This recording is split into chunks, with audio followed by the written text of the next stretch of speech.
Welcome to the deep dive. So you brought a really interesting piece to my attention this week. Oh, yeah. Which one? It's titled, Why Millions Will Soon Be Doomed by AI.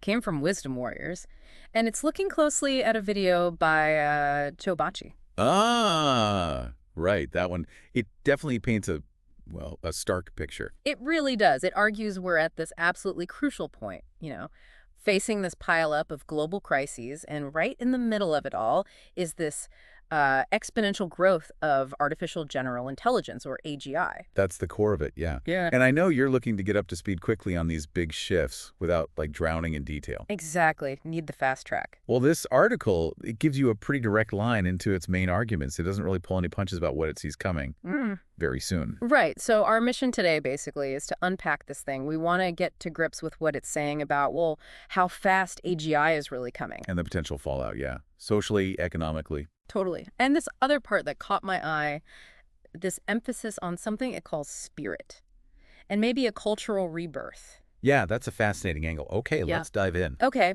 So it kicks off, setting the scene, civilization at a crossroads, this convergence of crises. What are the big ones they highlight? Well, the Wisdom Warriors piece points to a few key trends all hitting at once.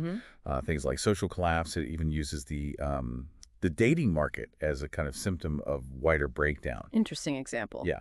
Then there's economic fragility, the feeling that our systems are maybe kind of shaky, geopolitical tensions, obviously that's hard to miss. Right.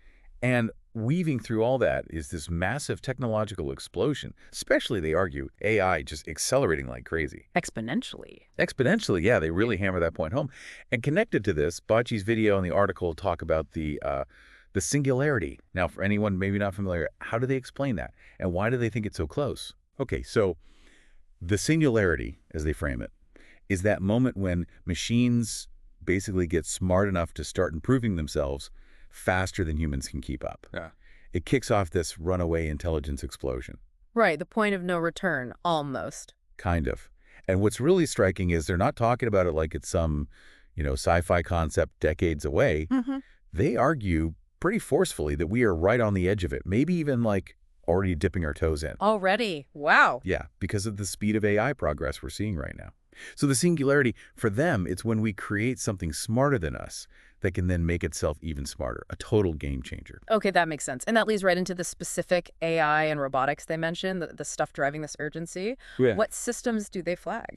They do name names. On the AI front, they point to systems like DeepSeek 3 and Grok V3. The key thing there is how quickly they're improving, both in understanding language and in what we call agentic AI. Agentic AI, what's that exactly? It's basically AI that can act on its own, set goals, figure out steps, pursue them, not just answering prompts, but having initiative. They also mentioned Manus as another example of a capable AI agent. So AI that doesn't just talk, but does stuff. Pretty much, like a super efficient digital worker bee that writes its own job list. Got it. And what about the physical side? The robots? Right. The hardware. They highlight humanoid robots, specifically mentioning Tesla's Optimus project and also developments happening in China. Okay. But the really eye-popping part is the production numbers being thrown around. Yeah. Potentially 500,000 Tesla bots by 2027. 500,000. Yeah. And looking further out, a projection, maybe optimistic, maybe not, of potentially 2.5 billion humanoid robots globally by 2040. Billion. That's staggering. It suggests a complete transformation of physical work is, well, potentially just around the corner. These aren't just lab experiments anymore. And this speed, this capability, it feeds into a pretty bold claim in the article, doesn't it? That AI isn't just a future job threat, it's happening now. Absolutely. That's a key argument. They state quite plainly that AGI isn't arriving. It's in many ways already here. How so? What examples do they give? They point to areas where AI is already matching or even beating human experts. Complex knowledge work, for instance, reading medical scans like X-rays, radiology. Really? Better than doctors? In some specific tasks, yeah, that's the claim. Also, tasks in legal fields, administrative work, marketing. AI is making serious inroads. Okay. And the implication of that, according to the article, is, well, it's huge for jobs, right? It is.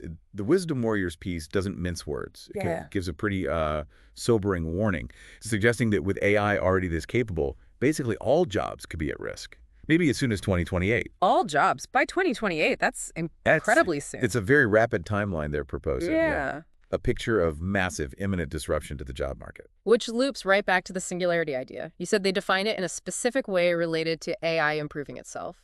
Exactly. They define a singularity moment as when AI can actually rewrite its own code effectively. That's the trigger for that exponential, maybe uncontrollable self-improvement. Okay, AI coding itself to be smarter. And what's the evidence they offer that this is happening or close to happening? Well, interestingly, they don't point to some secret lab breakthrough. They talk about current observations. The fact that AI systems are already showing signs of real-time self-improvement in certain tasks. How? And they mention examples, maybe anecdotal, but still, stuff you see on YouTube where people prompt advanced models like DeepSeek to actually tweak parts of their own programming, and it results in measurable performance boosts. Huh. So even small examples of AI self-modification count as evidence. That seems to be the argument, that this capability, even nascent, shows the process has begun. The singularity isn't some future switch to be flipped, but a process that's already quietly unfolding. Maybe so gradually we haven't all noticed its significance. Right. It's happening under the radar almost. That's the implication, a fundamental shift happening behind the everyday tech news. Okay. Now, this huge shift in AI capability, it naturally leads to a rethink of the economy in the article. They talk about moving away from a traditional formula for creating value. Can you walk us through that? Sure. So they lay out what they call the old formula. Pretty standard stuff. Value equals capital times labor times technology. Resources plus people plus tools. Makes sense. That's basic economics, right? Pretty much. Mm-hmm. But they argue AGI changes everything. So they propose a new AGI age formula. Value equals capital times reality engineering, or RE. Okay, hold on. Value equals capital times reality engineering.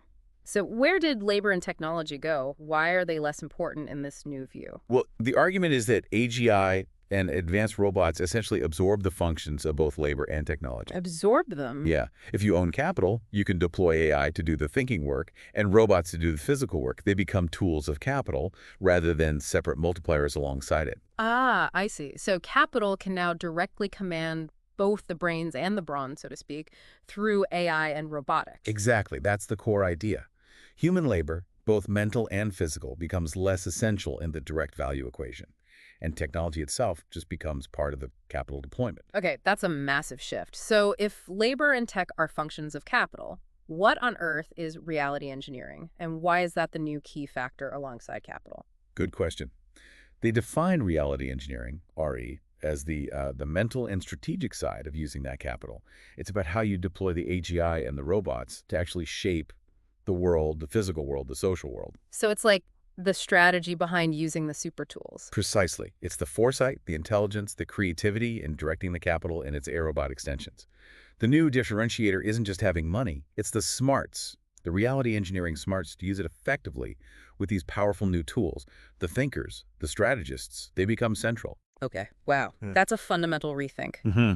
But the article goes even further, right? It brings in this element, it claims traditional economics misses entirely. Spirit, that sounds pretty philosophical. It is, yeah. It's definitely a more metaphysical concept than capital or labor. So how do they define spirit in this context? What does it mean here? The Wisdom Warriors piece presents spirit as this almost invisible force that they believe has always been behind successful civilizations.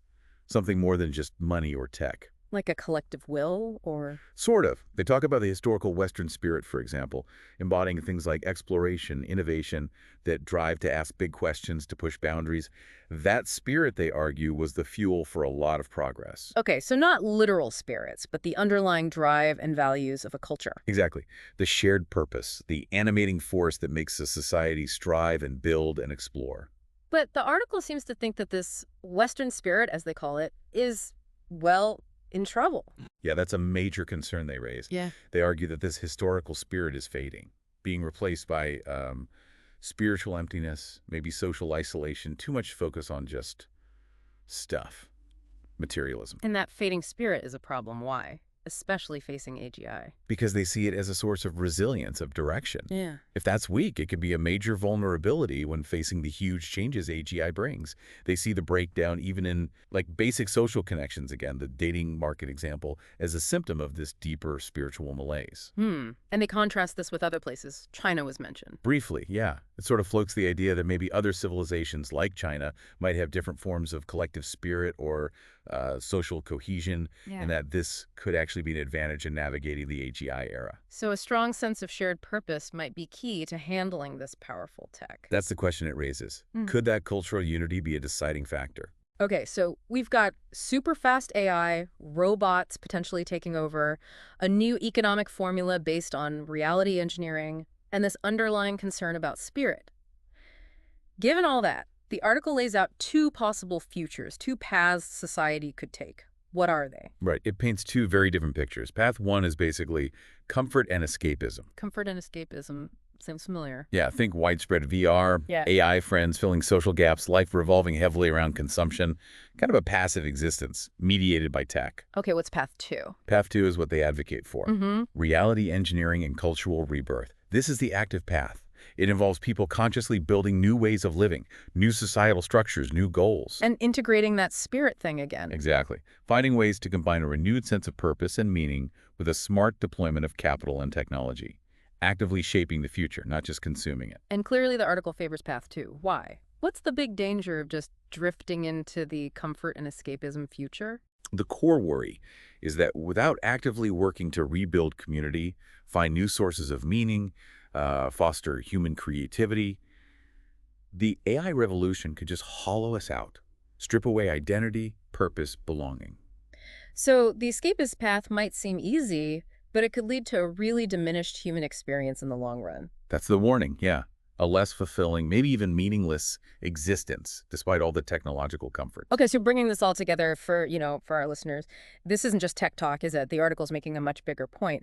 What's the main takeaway or maybe the call to action here? Definitely not just tech talk. The piece argues this is a fundamental shift in, like, the entire world order. The call to action, even if it's a bit philosophical, is really to wake up to this. Wake up how? Understand the new rules, this reality engineering idea, how value and power might work differently. You start thinking about rebuilding or reinforcing the cultural and spiritual foundations to, guide how we use these incredibly powerful tools. And to recognize that some people will be doing this reality engineering. Absolutely. The article implies that those who actively engage, who shape this new reality, they're the ones who will hold the influence in this coming AGI age. It's a call to participate, not just observe. It really forces you to think, okay, where do I fit into this? What role do I play or want to play? Okay, so wrapping this up, we've gone pretty deep into this wisdom warriors piece, looked at Joe Bachi's arguments. Yeah, covered the whole rapid AGI thing, the potential economic earthquake with this new formula, the importance they place on spirit. And these two diverging paths ahead, the sort of techno-comfort trap versus actively rebuilding culture and meaning. We saw the argument that the singularity isn't just coming, it's kind of already happening, Mhm. reshaping jobs incredibly fast. And this idea that reality engineering is the new skill, maybe powered by capital, plus the often missed element of societal spirit. Right. It presents this really critical choice. Do we passively accept a future designed around digital ease? Or do we actively try to shape one that balances progress with, well, deeper human purpose? So here's a final thought to chew on, building on all this. Go for it. Considering the article's big focus on reality engineering and cultural rebirth, what parts of our current reality right now do you think are most, I guess, ready for that kind of re-engineering? And what role could that individual spirit play in actually making it happen? That's a big one. Definitely food for thought. It is. Plenty to think about there. Well, thanks for joining us for this deep dive. We hope it gave you a good handle on the ideas in that article and definitely encourage you to explore them further.